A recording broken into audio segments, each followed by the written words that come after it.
اسلام آباد پاکستان کا دارالخلافہ ہے اور وہاں کی یونیورسٹیوں کی تعلیم کا معیار بھی کافی اونچا سمجھا جاتا ہے۔ وہاں سے کئی ڈاکٹر، لائر، انجینئر بھی پیدا ہوئے ہیں، لیکن جہاں کچھ کے لیے پڑھنا آسان ہے وہیں کچھ کے لیے پڑھنا کافی مشکل بھی ثابت ہوتا ہے۔ تفصیلات اس رپورٹ میں۔ پاکستان میں آج کل سیاست دانوں کی جعلی ڈگریوں کا معاملہ بڑا گرم ہے۔ ہر سطح پر جعلی ڈگریوں کے حصول کی نئی داستانیں یہ بات سوچنے پر مجبور کر دیتی ہیں کہ کیا وجہ ہے کہ ہمارے طالب علم باقاعدہ تعلیم حاصل کر کے ڈگری حاصل کرنے سے گریزاں ہیں۔ جن لوگوں کے پاس پیسہ زیادہ ہوتا ہے، لینڈ لارڈ ہوتے ہیں، کوٹیاں بنگلے وغیرہ ہوتے ہیں، ان کو دل نہیں کرتا پڑھنے کا اور وہ آگے حکومت میں آنا چاہتے ہیں، عوام کا نمائندہ بننا چاہتے ہیں، اس لیے وہ جعلی ڈگری پڑھنے پہ زور نہیں دیتے اور اپنی جگہ کسی اور کو بٹھا دیتے ہیں یا پیسہ اپنا لگا کے جعلی ڈگری حاصل کر لیتے ہیں۔ وہ سیاستدان ہوتے ہیں، اسٹوڈنٹ نہیں۔ جب وہ اسٹوڈنٹ ہوتے ہیں تو اس کو جعلی ڈگری نہیں لیتے۔ جعلی ڈگریوں کا کھلا کاروبار بھی بہت سے طالب علموں کے لیے ڈگری کے حصول کا ذریعہ ہے۔ طالب علم بہتر ملازمت حاصل کرنے کے لیے پڑھائی کی راہ کو ترک کر کے کچھ پیسے خرچ کر کے جعلی ڈگری کے حصول کو ترجیح دینے لگے ہیں۔ ابھی تک تو ویسے آج کل جو سینیریو چل رہا ہے اس میں اسٹوڈنٹس کا نام تو کم ہی آ رہا ہے۔ ویسے اوورآل جعلی ڈگری جو ہے وہ تو ایک آپ کی ضرورت پہ ہے نا، آپ کے ڈیپینڈ کر رہا ہے اس پہ۔ جب اگر آپ کو ضرورت آپ کو پڑی ہے، سپوز آپ نے کسی جگہ اپلائی کرنا ہے، آپ کو 2 نمبر طریقے سے کام کرنا ہے، آپ کو ماحول مل رہا ہے، آپ کو سپوز آپ 10,000 روپے دے کے آپ کو کہیں سے ڈگری مل رہی ہے تو ظاہری بات آپ اپلائی کرو گے کسی جگہ پہ اپلائی کرنے کے لیے، جیسے الیکشن ہی لڑنا ہے سپوز۔ لیکن کیا وجوہات ہیں کہ طالب علم یونیورسٹیوں میں تعلیمی سرگرمیوں میں ناکام ہیں؟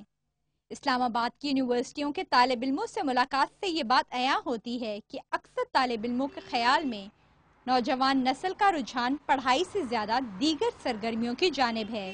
وہ یونیورسٹی میں پڑھائی میں کم اور دوسرے کاموں میں زیادہ انٹرسٹ لے رہے ہوتے ہیں۔ سر آگے پڑھا رہے ہوتے ہیں، پیچھے میسیجنگ کر رہے ہوتے ہیں۔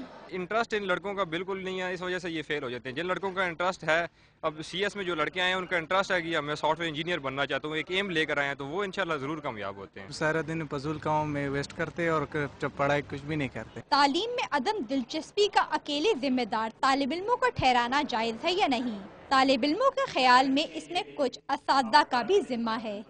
اکثر ٹیچر جو ہوتے تھے وہ اکیڈمیز کے چکر میں نہ تو نہیں صحیح طرح پڑھا سکتے تھے، اسکول میں نہیں پڑھاتے تھے اور پھر وہی لوگ ان کے پاس اکیڈمیز سے ایوننگ میں جاتے تھے۔ اساتذہ طالب علموں کی تعلیم سے دوری کی ذمہ داری اپنے اوپر لینے کو تیار ہیں اور ان کی نظر میں اساتذہ کی قابلیت کو بڑھانے کے لیے تربیت کے پروگراموں کا باقاعدہ انعقاد اب ایک ضرورت ہے۔ کوالٹی ایجوکیشن دینے کے لیے اسٹوڈنٹس کو، تو وہ اس موٹیویشن کے لیے، اس کو ریفریش کرنے کے لیے اس کو ٹائم ٹو ٹائم جو ہے ٹریننگز کی ضرورت ہے۔ ٹیچنگ اسٹینڈرڈ ہے، یقیناً اس میں درستگی کی ضرورت ہے، اور اس کا ایک طریقہ کار یہ ہے کہ ٹیچرز کو پراپر طریقے سے ٹریننگ دیا جائے کہ کلاس میں اس کی پرفارمنس کیا ہو۔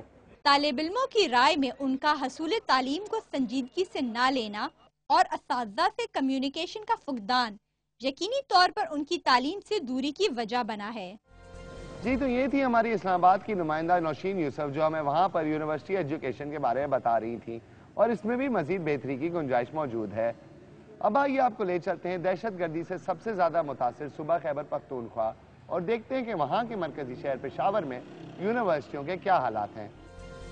پشاور یونیورسٹی کی بنیاد 12 اپریل 1948 کو قائد اعظم محمد علی جناح نے رکھی، جس کے بعد یہ ادارہ نہ صرف صوبے بلکہ سارے پاکستان اور بیرون ممالک کے طلبہ کی ضرورت بھی پوری کرتا ہے۔ صوبائی و قومی اسمبلی کے اراکین کی جعلی ڈگریوں کا معاملہ آج کل ہر جگہ موضوع بحث ہے۔ عوام کا کہنا ہے کہ اداروں کی نااہلی نے مسائل میں اضافہ کر دیا ہے۔ پشاور یونیورسٹی کو بھی 106 اراکین اسمبلی کی ڈگریوں کو تصدیق کے لیے بھیجا گیا تھا، جن میں سے 2 اراکین اسمبلی کی ڈگریاں جعلی ثابت ہوئی ہیں۔ اسٹوڈنٹ کی ڈگری جو ہے نا وہ پہلے سے چیک کرتے ہیں، لیکن جہاں تک پالیٹکس کی بات ہے تو پالیٹکس میں تو یہ ہونا چاہیے کہ جعلی جو یہ ڈگریاں پہلے سے چیک کرانی چاہیے۔ اگر یہاں پہ ابھی ہو چکے ہیں تو ابھی اس نے جعلی ڈگریاں جو ہے نا چیک کی اور بہت زیادہ لوگوں کی جعلی ڈگریاں نکلی تو اس میں کیا فائدہ ہوتا ہے۔ اراکین اسمبلی کی ڈگریوں کی چھان بین تو اپنی جگہ، مگر صوبائی دارالحکومت میں 7 نجی اداروں نے اپنے 19 ملازمین کو ملازمت سے اس لیے فارغ کر دیا کہ ان کی ڈگریاں جعلی ثابت ہوئیں۔ اس سے ظاہر ہے کہ جعلی ڈگریوں کا کاروبار عروج پر ہے، مگر ماہرین کا کہنا ہے کہ ایک مخصوص طبقے کی ڈگریوں کی چھان بین کی بجائے سب کا احتساب ضروری ہے۔ لیکن جعلی ڈگریاں جہاں پر بھی ہوں، اس میں بالا تر ہو کر صرف پارلیمنٹیرینز اور اب HEC نے یونیورسٹی میں ڈگریز وہ کی ہیں, بہت اچھی بات ہے, مگر ڈگریاں پھر سب کی چیک ہونی چاہیے, بیوروکریسی کی بھی, جوڈیشری کی بھی, آرمی کی بھی, ایون پرائیویٹ لوگوں کی بھی. کچھ ماہرین کی رائے ہے کہ جدید ٹیکنالوجی کے استعمال نے بھی جعلی ڈگریوں کے کاروبار کو فروغ دیا ہے. کرمنل ایکٹیویٹی ہے, جرم ہے, تو اگر کوئی اس طرح ہے, کیونکہ آج کل فوٹو اسٹیٹ نے مسائل بڑے آسان کر دیے, کسی کی ڈگری اٹھا لو, اس پہ اپنا نام لکھ لو, اور فوٹو اسٹیٹ اوریجنل, کیونکہ کلرڈ فوٹو اسٹیٹ آ گئے تو وہ اوریجنل سے زیادہ اچھی لگتی ہے. یونیورسٹی انتظامیہ جعلی ڈگریوں کے وجود سے انکاری تو نہیں, مگر سارا الزام اپنے سر لینے کے لیے بھی تیار نہیں. فیک ڈگری کہیں بھی بن سکتی ہے, جیسے کہ بازاروں میں ڈالرز بھی بنائے جاتے ہیں, نوٹس بھی بنائے جاتے ہیں, تو اس طریقے سے تو so far we have detected only 2 cases from amongst those cases referred to us. جعلی ڈگریوں کی چھان بین کا معاملہ تو اپنی جگہ, مگر سوال یہ پیدا ہوتا ہے کہ ان ڈگریوں کی تصدیق اس وقت کیوں نہیں کی گئی جب یہ ممبران الیکشن لڑ رہے تھے. اگر اس برائی کی نشاندہی بر وقت کر دی جاتی تو آج پارلیمنٹ میں بحران کسی کیفیت پیدا نہ ہوتی. مدیحہ ناز, ڈان نیوز, پشاور.